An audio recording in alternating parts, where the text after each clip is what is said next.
Beyond the ideas of wrongdoing and right-doing, there is a field. I'll meet you there.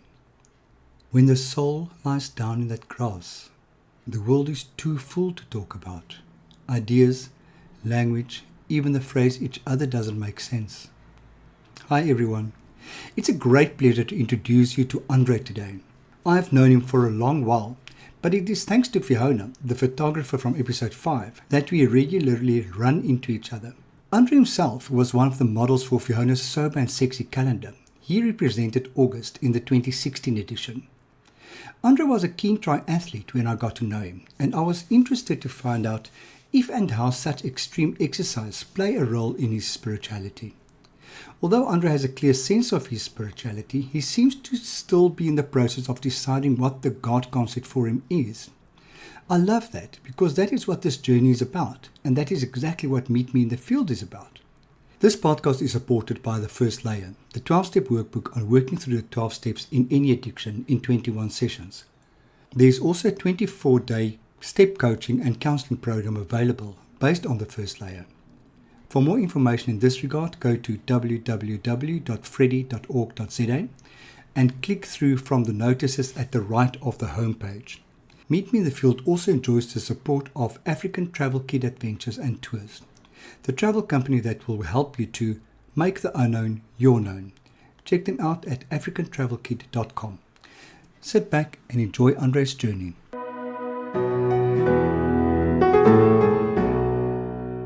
Andre, welcome to Meet Me in the Field, our podcast on spiritual journeys. Spiritual journeys. I'm told I've pronounced spiritual incorrectly. It is spirit, so therefore it is spiritual journeys, not spiritual journeys. So welcome to Meet Me in the Field, our podcast about spiritual journeys. How are you doing?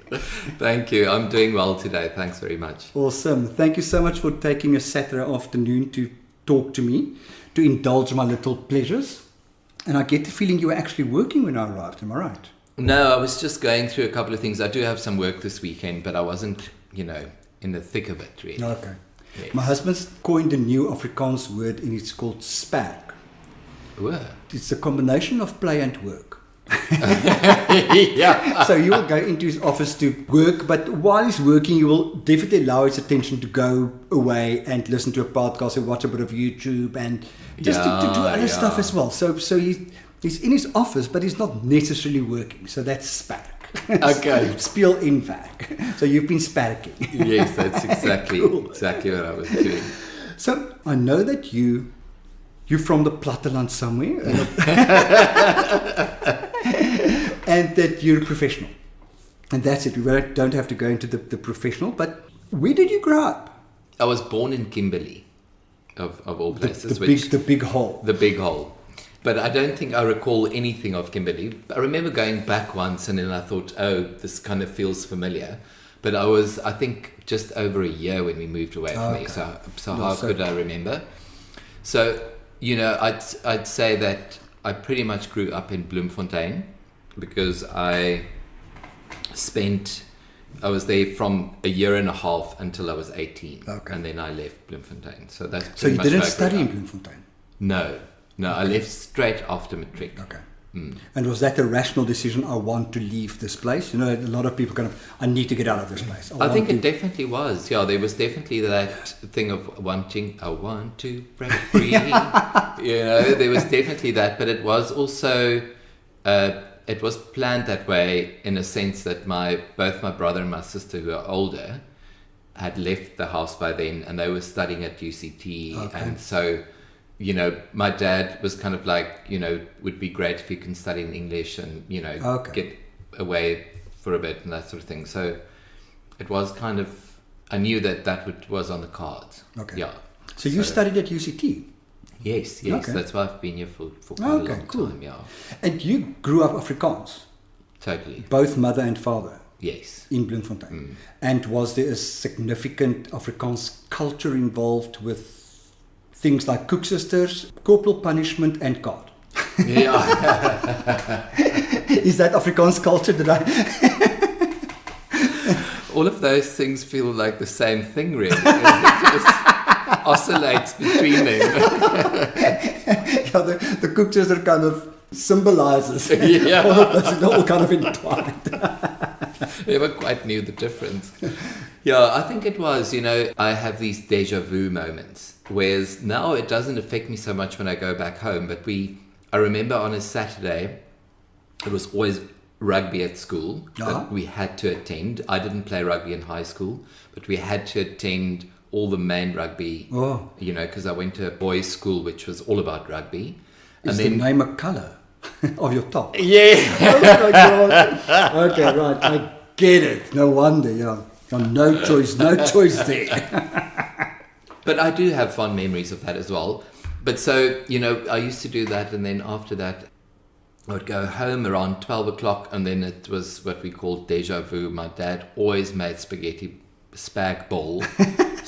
bolognese on a Saturday, and then he would sit there and watch cricket and drink whiskey. And, so for me, that was the kind of thing. And it was more about, I think what I'm trying to say, it was more about my dad was like, the main guy in the house, and everyone was kind of like just like a real around him. Household should be. Yes, exactly.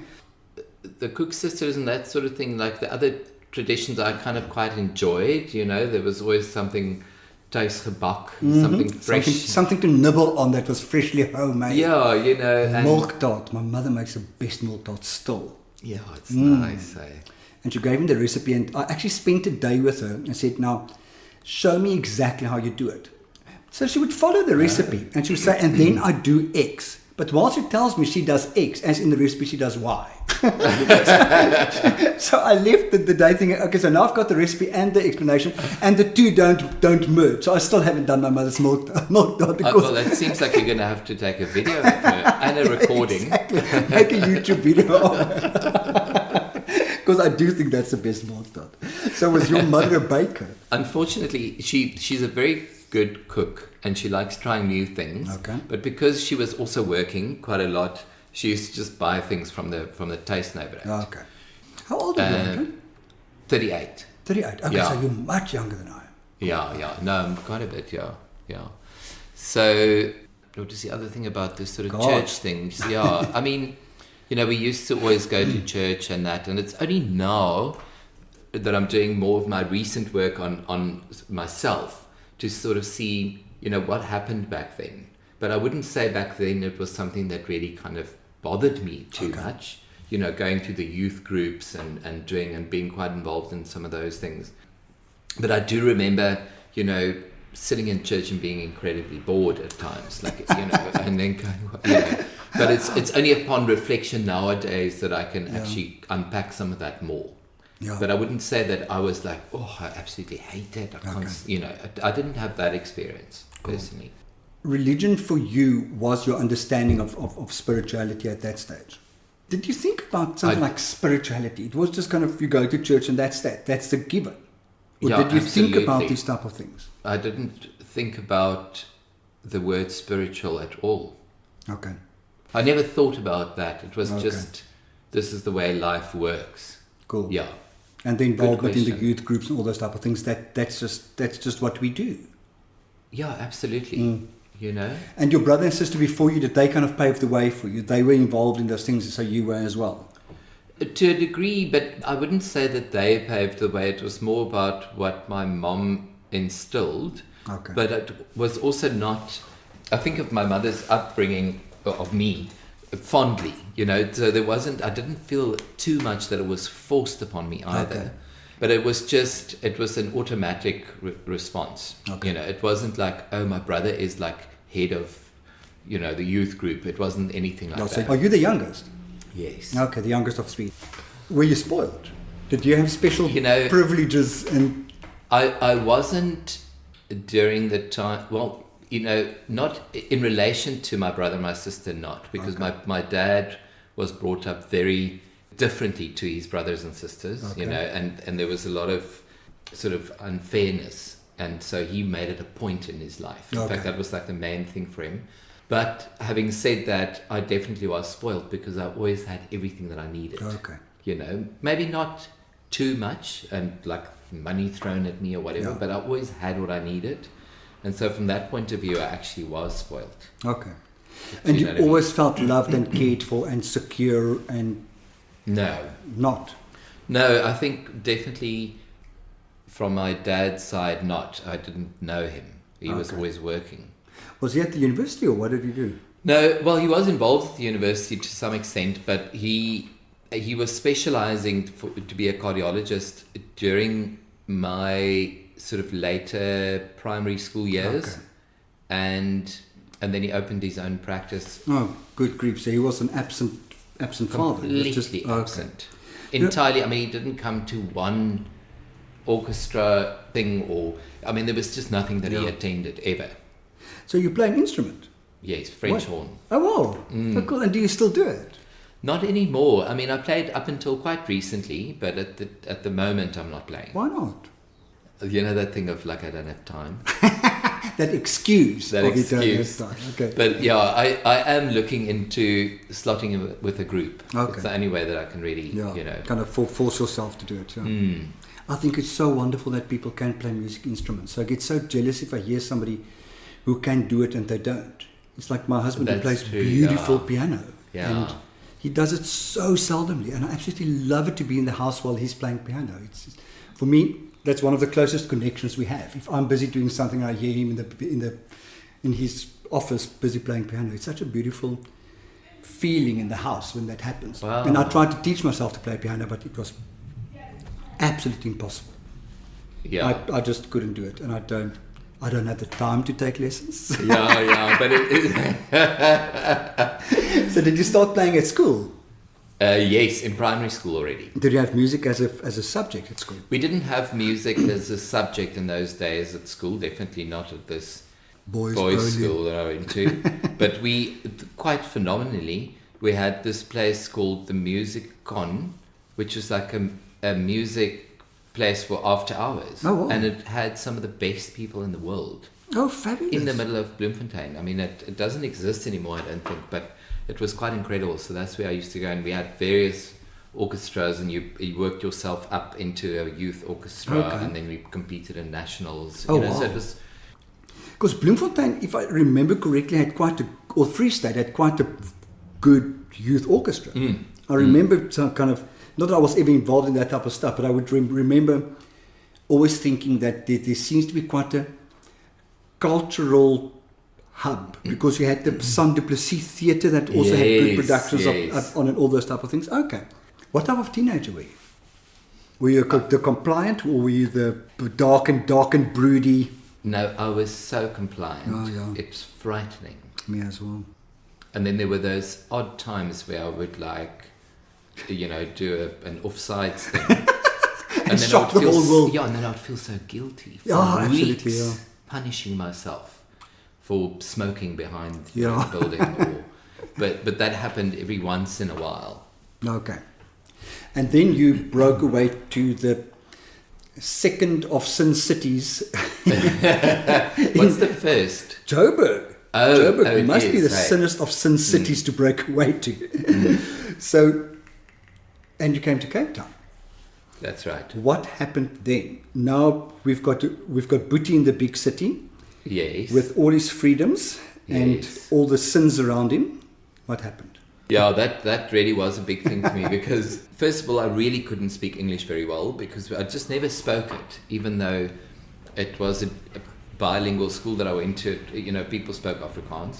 We just, So that didn't, was- we just didn't use it socially. No. And you need to use it socially to know. Yes. I was so lucky when I was in matric, I met an Irish-speaking person who spoke no Afrikaans.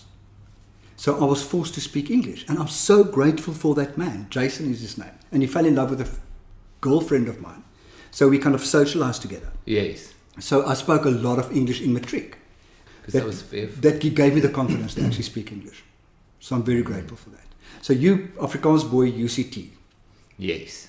And then, at first I didn't have space in Res, which was quite difficult for me. So I stayed with my brother and my sister, and both of them were studying, but were like hip, and my brother had piercings, and my sister had all these cool friends, and and I was like, oh my word, how am I going to slot into this? So, Yeah. so that was very difficult for me. How much older are they than you? My sister's 5 years. Okay. And then my So brother... she was postgrad by that stage. Well, she studied medicine, so she was, so she you know, was- in the thick of it. And my brother is only just a year and a half older, but 2 years in the schooling kind of format, yeah. But I remember distinctly, even though I didn't know that I was gay as such, but I knew obviously that there was this other side. Something's wrong. Yeah, something is so wrong. Something's a bit off. I had the same sense. Just it was not central. It was just off. I didn't know what the hell it was, but off it was definitely. Yeah, it was so weird. But, so I was just so...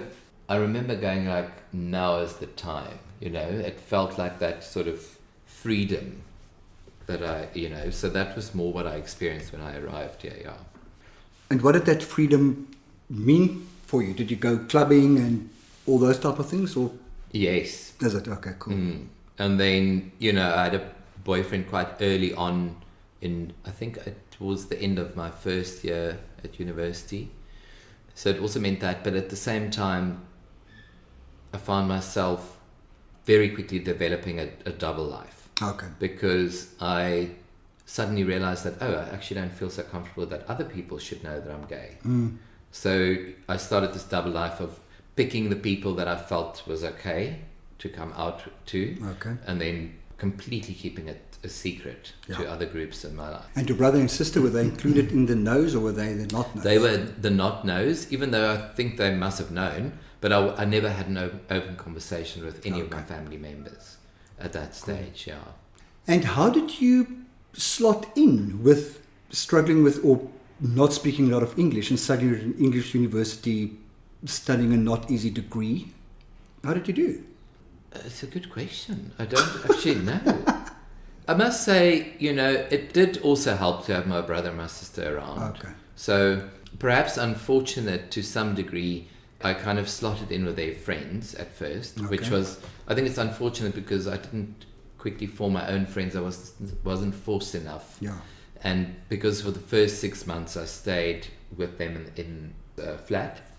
There was this incredible woman at UCT who was working in the administrative office, and she said to me, don't worry, it'll take you a couple of months and eventually you'll start dreaming in English and you'll be fine, Sweet. So that also really kind of helped, and I think I just sort of stuck it out, I suppose. So you just kind of went with the flow. This needs to be done. That typical, this needs to be done, so I'm going to do it. You just don't really question it. You just move on. Yeah. And eventually it became okay. Yes. And then on Sunday mornings, brother, sister, and klein boetie in the church gear after church. Or not. I don't think I went to church at all for the first year at least. Okay. And nor did my brother and my sister. They also didn't really. It was only sort of later on that I started going again. So you felt the need? I should fast. There was a bit of a need for it, yeah. Okay. But it was also, back to that same thing that I think I had in childhood of, that's what I'm supposed to do. Okay. So feelings of guilt, Yes. not doing it. And then when my brother became a very kind of like sort of reborn Christian and all of that, funny enough, due to my own stuff of using and that, then it became, so he started going to church more, and then I kind of felt like I should go with him, and I started doing this particular course at church and everything. But I remember smoking dope before I went, and falling in love with another guy at church, which was so taboo, and so it wasn't a very healthy kind of thing for me. Okay. So it was a going through the motion thing. Yes. Did you at any stage think or believe that going to church will cure you of being gay, or wanting to be cured of being gay? Definitely. Is it? Okay. So that was one of the things you kind of clung quite recently even. Okay. Yeah. I mean, I definitely have got very clear memories of even as recent as 3 years ago. Oh, wow. Thinking, what is my calling in life?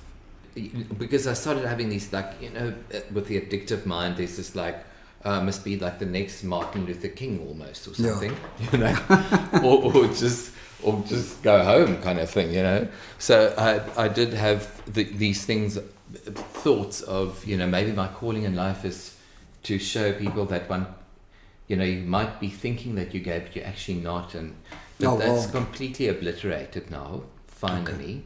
Obviously, there's always that little bit of aftermath that one sits with, I suppose, but definitely. So what was it, guilt and judgment from church that made you feel that it's not okay?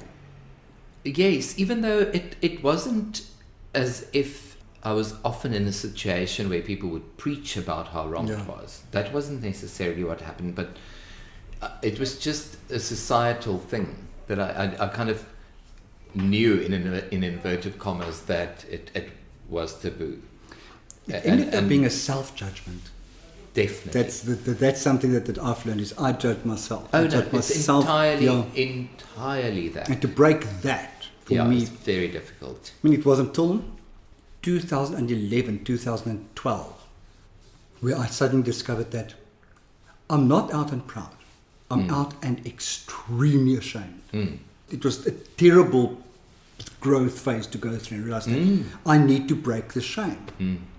It was really not a nice growth phase, but I'm very happy that I've gone through that, because I have. Yeah. So, at some stage, you became very sporty. Because there are two motherfucker of bicycles here in the room with us. So, when did this happen? I'm glad that you're here today, because I used to have 4. Oh my word. One so for how do you ride 4 bicycles? No, it's ridiculous. But with 2 road bikes, because these 2 are both... This is a mountain bike. Okay. And then that's actually more just like a city bike. Okay. Which is at the moment just there for show. Okay. But basically, when I first went into rehab, when I came out of there, that's when I started. I always did sport at school and stuff, but that's when I really started. What type of sport do you do? So I did triathlon. Okay. But at school as well? What no. did you do then? Long distance running and tennis. Swimming? Oh, cool. And hockey. Okay. And sharp shooting, like you do as a good old as a Afrikaans. cadet. Yeah. Oh my God. And yeah, I think that was it. So yeah. Was your school a dual medium? Dual medium, although there were like for every 2 classes of English boys, there were 5 Afrikaans. Okay. Yes. So a bit skewed, but Yes. the attempt was there.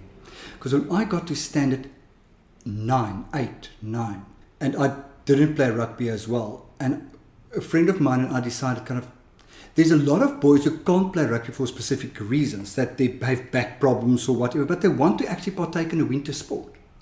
Because rugby was the only winter sport there was at our school. So we started a boys hockey team. Oh, wow. Which was so lovely, but we couldn't get to play games because all the schools were already in leagues and those type of things. They were all English schools. So we kind of had to beg schools to please play a game against us. And then these children had been playing hockey until they were from the age of God knows what. Yeah. And they would obliterate us. Like it was awful, like in 15-0. But we were just so glad to get a game to play. Oh, absolutely, and, yeah. It was just really nice to be instrumental in starting something and say this will fulfill a need. So you mentioned rehab. From what I could gather, so as a student, there was a bit of partaking in the Cape of Good Dope. Yes. And that just escalated? Yeah, and I mean, my first ecstasy pill was given to me by my sister, which was a fantastic experience. Doctor sister. Yes. Prescribed. Only the best, you know. Yeah. But I knew, that evening is when it all shifted for me. Yeah. I was like, I'd never in my entire life had such an incredible experience. And there was no depression the next day. I felt incredible for weeks. It felt like I could live out my sexuality much more. Okay. So that was the change for me. It wasn't so much the dope, I didn't really enjoy it.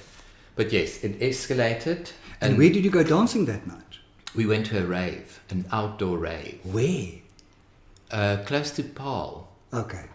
you know. So it was like back in the rave days, dancing all night. I'll remember dancing away with this big smile on my face, thinking, I must look like a flippin' idiot, but I feel so fabulous. Oh wow! No, I always thought I looked so amazing. I'm so self-conscious, so what's the word I'm looking for?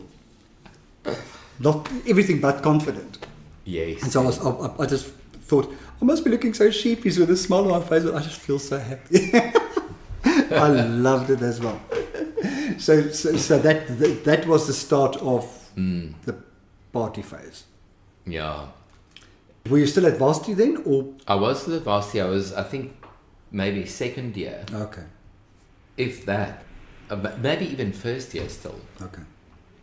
But it wasn't as if I continued. I often just went out and drank alcohol and you know, as excessive as most other students. Yeah. I didn't really miss class Okay. or anything like that. So it was still... So you were a student. You were experimenting with the odd drugs. Yes. You were drinking a lot. Since I went into rehab, my mother is so paranoid. So with each of the grandchildren, when she heard that they got drunk one night, she wants immediately to intervene. I kind of, no, they're students. They're supposed to get pissed. They're supposed to stay out at night. They're supposed to have car accidents. That's what happens with students. You know, you can't put a label on everybody who gets pissed. I mean, it just doesn't work that way. No, I fully agree. Because my brother, for example, is not an addict at all. Yeah. And yet he took quite a large amount of drugs during I hate those days. people. I know. But I must also add that the drinking culture, I don't know what it's like in other countries, but in South Africa is really bad. Irresponsible. It is irresponsible, and it it is. I mean, it's all over TV. It's, you know, Yeah. like all this sitcoms and soapies and things. It's like part of who you should be. Yeah. So I do think that that's problematic. But anyway. And did you hide some of your drug taking behind a veil of spirituality? Finding myself and becoming more open-minded. I mean, you're in creative industry, because a lot of people will say, "Oh, I'm using it to stimulate the creative juices." And Definitely. Did you That's do where that? the dope was the thing. Okay. You know, we used to go up to the roof of our Archie building because we spent days and nights there together, students, you know, Yeah. working through the night and all And of you that. used And to then build we all often, these models and things. I Yes. always think, who the hell does this, and how the hell do you do it? Yeah, no, that's, I mean, there was a lot of dope smoking then, and it was, we all thought it made us more creative. Okay. So there was definitely quite a lot of that, yeah. Cool. And it made me more open-minded, I thought, and, Yeah. you know. Stranger, I thought that as well, because I grew up so judgmentally because of church that when I eventually started using drugs, I was very proud of myself that I managed to break away out of the judgment of which I grew up with. So I felt very enlightened and Yes. freed by it. Yeah. And I was very Yeah. very easy to tell people I do this. Yes. Also because I was this model child. Kind of, see, I'm not this model. I do have a naughty side. Yes, But the naughty yes. side came and slapped me around and called me Susie. No respect whatsoever. So, was there any form of searching, spiritually speaking, in your varsity days and after that? I think during my varsity days, not really. Okay. Strangely enough, you know, I'd like to think that drugs and alcohol and partying on the weekends is what got me through. Okay. Because I remember distinctly, but I only know this now because I've done a fair amount of work on my addiction, is that I used to, in the early days of it developing, I used to look so forward to the weekend because I knew then I could use or drink or whatever, you know. So my entire week, whenever I had a difficult moment, it wasn't like, geez, but there must be something else out there. It was more like, oh, but there's Saturday night. Okay, yeah. You know, that's kind of what was my spirituality, Okay. I suppose. You Yeah. know, going from weekend or event to event, Yeah. and in between just slogging away. Collecting flyers of car Yes. windows. Because it was To the see days where- of dial-up to internet. To see where the next parties were. And oh, those were the good old days. Yeah. Dolly Parton sings a song called The Good Old Days When Times Were Bad. I actually should have made that the theme song for this podcast. I must find it and play it somewhere in between at some Who, stage. is it Dolly Parton? Dolly Parton, yeah. Oh, I have she to look also it up. she also sang a song, My Mistakes Are No Worse Than Yours Just Because I'm a Woman. Isn't that fabulous? I think you need to study up on your Dolly Parton culture, darling. But you know what? I actually really like her. And I have a lot of respect for her. So you go, look those songs up. She is great. She's fabulous. And she's still married to the same guy. Oh, serious? She's really got Oh, cool. a good personal life. Yeah, just a solid person. Yes. Oh, fabulous. Well, You might YouTube, have to edit that out if I'm wrong. But YouTube for you this afternoon. That's according to the huisgenoot. But if it's huisgenoot, it must be true.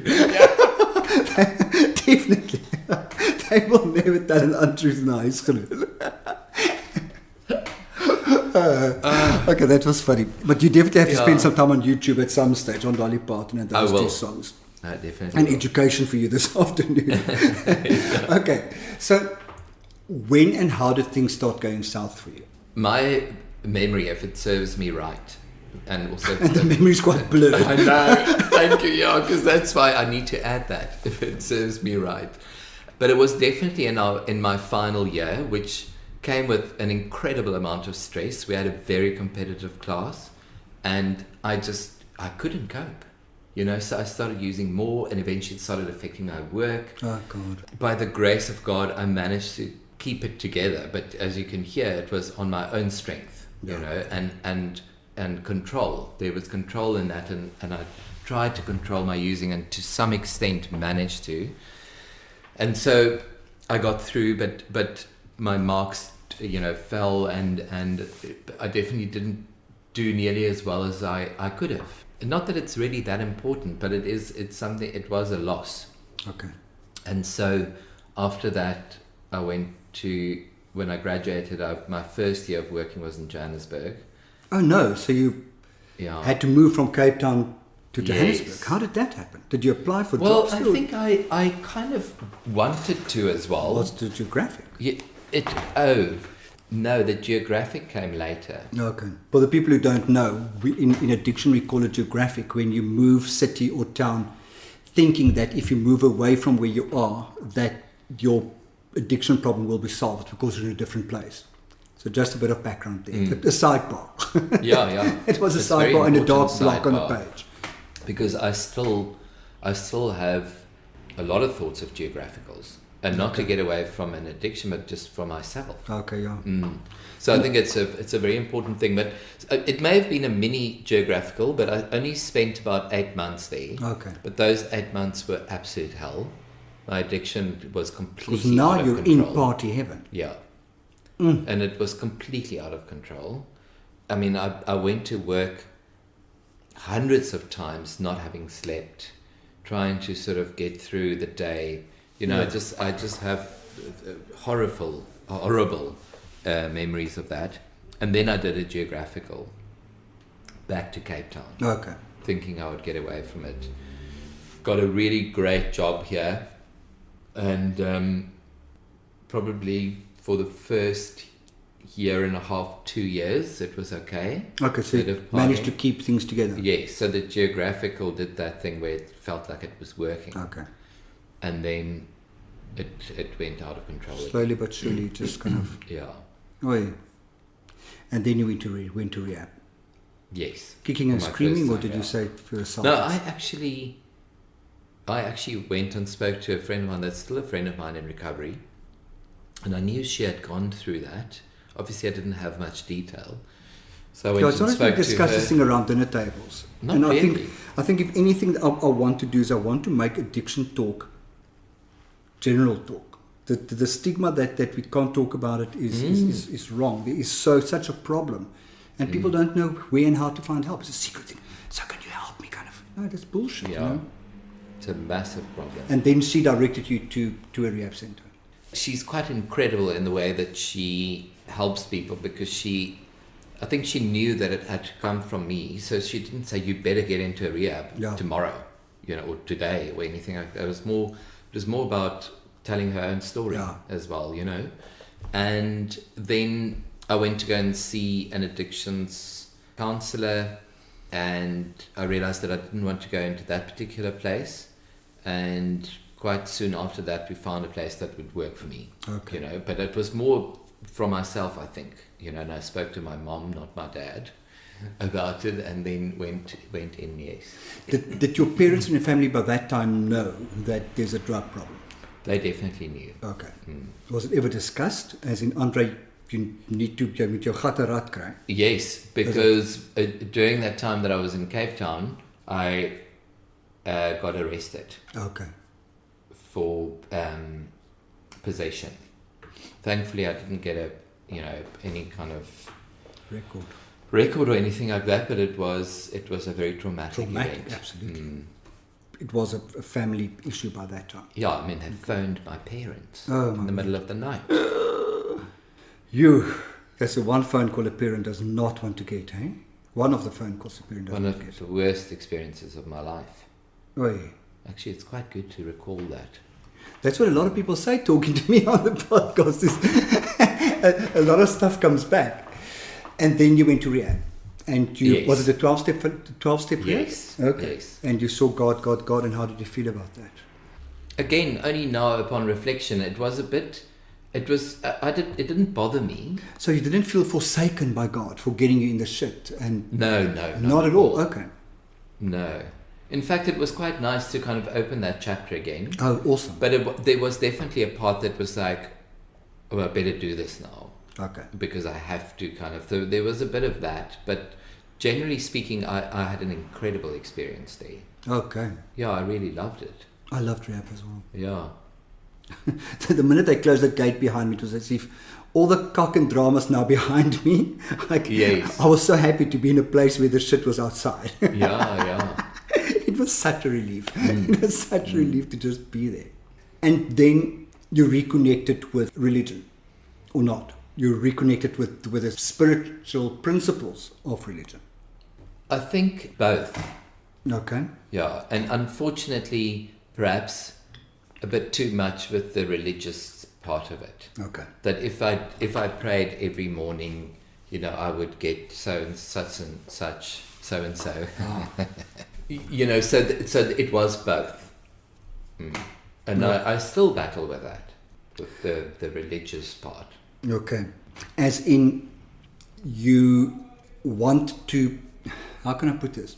Your upbringing tells you that you need to be in a certain place with your higher power, but it doesn't really resonate with you, or it does resonate with you, but then you engage with addictive abundance, or...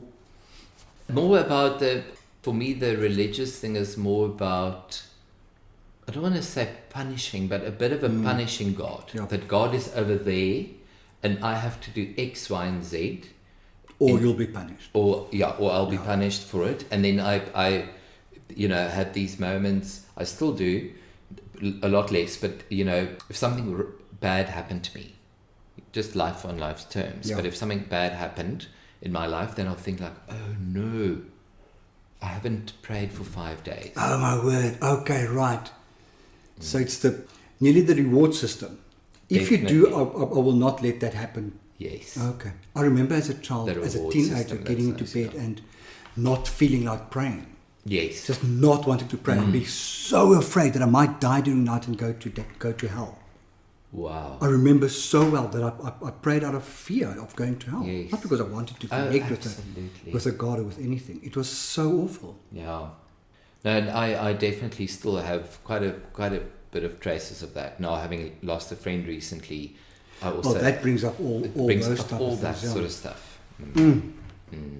So a bit of an existential crisis for you, because that happened recently. Yes. And from the little bit I know about you, you don't seem like the type of person that easily asks for help. Definitely. I don't easily ask for help. Just from the sport you chose, Yes. You do individual sports where you Oh, drive yourself very, absolutely. very hard. Very. You know, I mean, So- that sport was a complete addiction. it's amazing how No little addicts question engage about it. in sports. Yeah. That's why when I played hockey at school, my mother had to almost force me into it. I mean, there was camaraderie in the sense that quite a lot of us that did triathlon trained together. Yeah. And that was definitely actually the part that I Yeah, the probably same enjoyed with most. athletics. Yeah. Until we started competing against each other. Yeah. Which was just- Then all bets are off. Okay, well, you know. The minute the shot goes, it's like in. Can I borrow your bicycle pump? No. It's like, okay. Well, I know where we stand, you know. You want to do what? Yeah. So, but I definitely do battle to ask for help, because I think one of the main things I do is I think, oh, well, if I ask for help, they're going to say this, and then they're going to do this, and then I have to do that, and I don't want that. So I already play it through as if I know exactly what's going to happen. It's like, I don't want to call my sponsor because I know what he's going to tell me. That's How will I know what somebody's going to tell me? I know, and that happens a lot to me. But I've been reaching out more, and when I lost this friend this week, I reached out, and it actually was quite an incredible experience because it's quite a new sponsor for me, and it took us into a new level. Oh, It fantastic. took us a level up in our spiritual journey Oh, together. cool. Yeah. Lovely. Do you still do sport? Yes. Oh, okay. Yeah. Right. Hence the fact that you thank goodness for. I mean, I'm not old, but you know, I'm not in my 20s anymore. Yeah. So thank goodness for that, because I can't do that amount of sport anymore. I'll die. But So it's definitely a big part of my life. Did you use triathlon as a, how can I put this, punishment tool? Like Yes. an over-exercise until you're so bloody Totally. exhausted that you can't engage with life type of Yeah. thing? Okay. And I remember, you know, days of going out cycling for 6-7 hours and then coming back and feeling like the days when I had a hangover that I quite enjoyed because my head was quiet. Because I was like a vegetable Yeah. for the rest of the day. I also it was- only realized afterwards with my athletics is that I trained to the point of absolute exhaustion Yes. because then I couldn't deal with anything. Yeah. You were right. There was a quietness. Yeah, it was a okay quietness. because now I don't have to because I'm flipping exhausted. Yeah.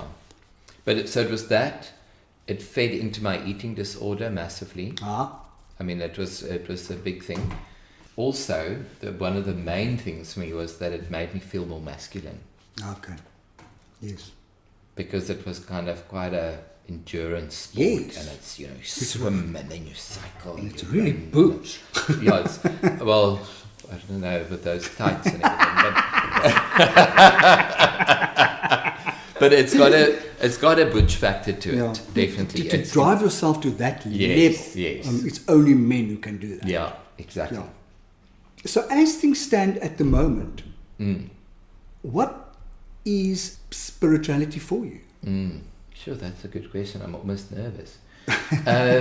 Breathe deeply. Do you want to cycle around the block quickly? Yeah, that would definitely help. You'll disappear for 7 hours.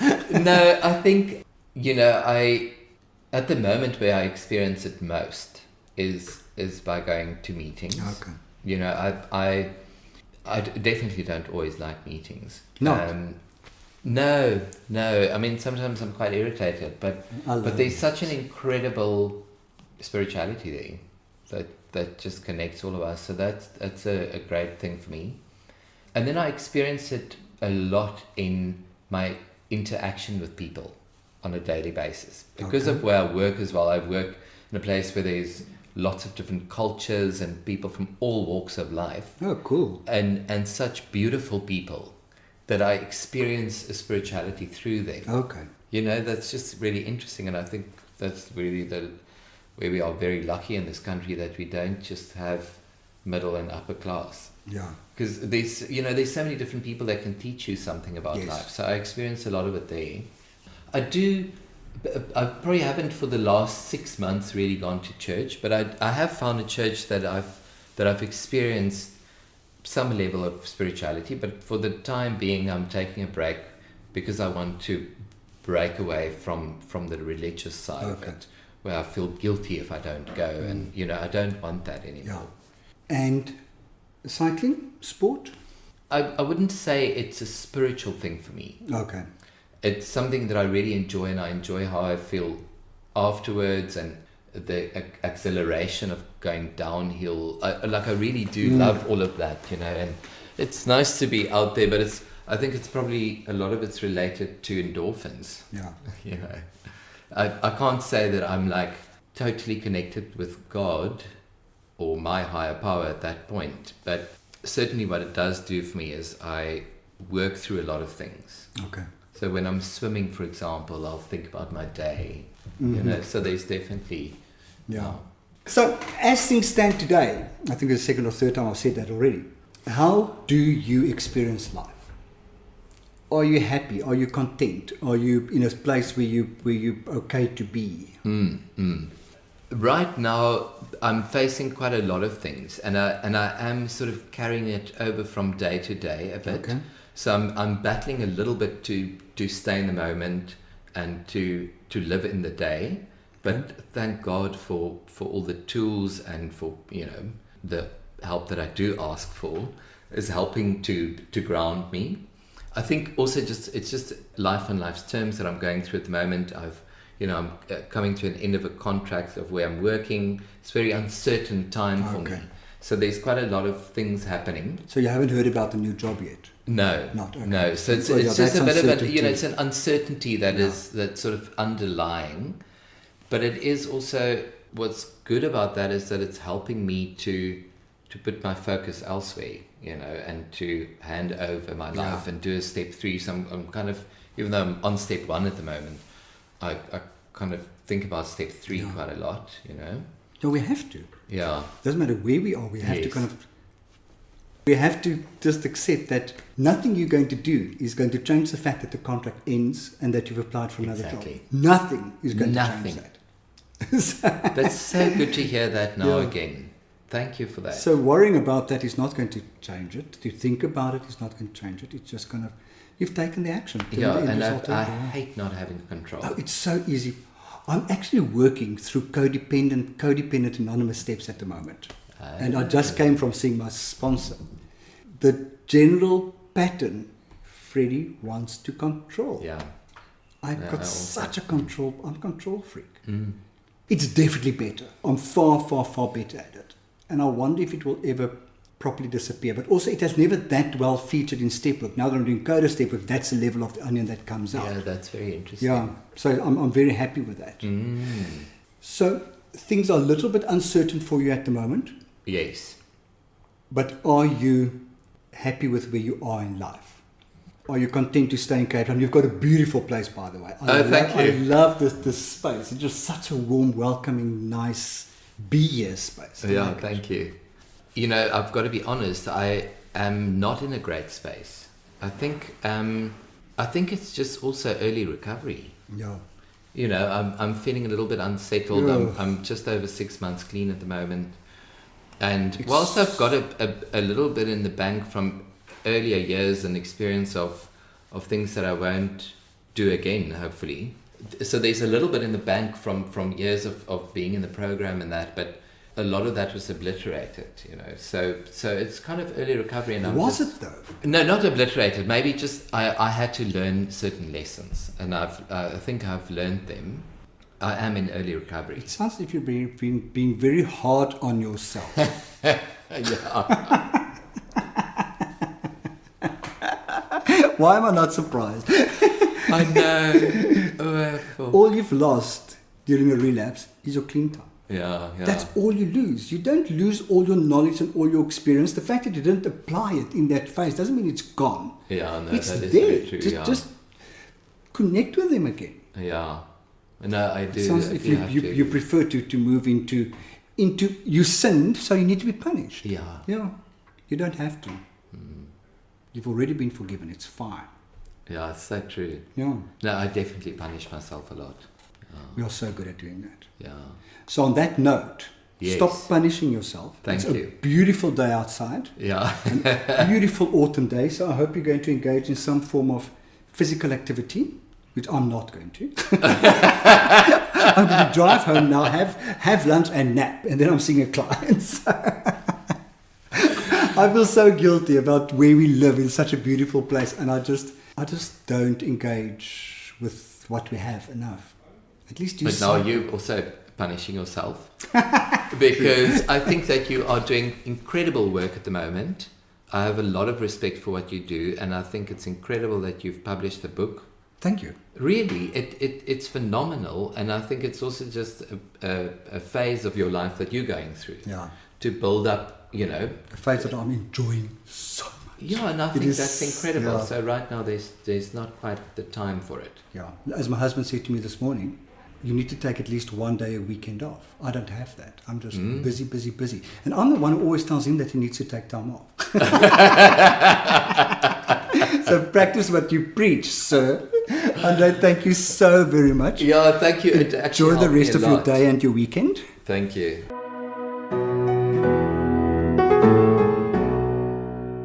I thoroughly enjoyed my time spent with Andre. He has such a lovely home, virtually in the heart of Cape Town. It still amazes me how beautiful the world around us is. Through Meet Me in the Field, I have had some of the most amazing conversations with sensational views of Cape Town surrounding us. What a blessing. Andre seems to be going through quite a lot at this stage of his life. Having lost a friend recently, the end of a work contract, and early recovery are all challenges which he seems to use as growth opportunities on his spiritual and personal path. I wish him all of the best. He really deserves it. If you want to know more about what I do, please feel free to contact me on my website, which is www.freddy.org.za, or find me on Facebook at www.facebook.com/freddy.org.za, or on Twitter at @RensburgFreddy. Remember that Freddy is always spelled with an IE at the end. I want to thank you for listening. Be safe. Bye.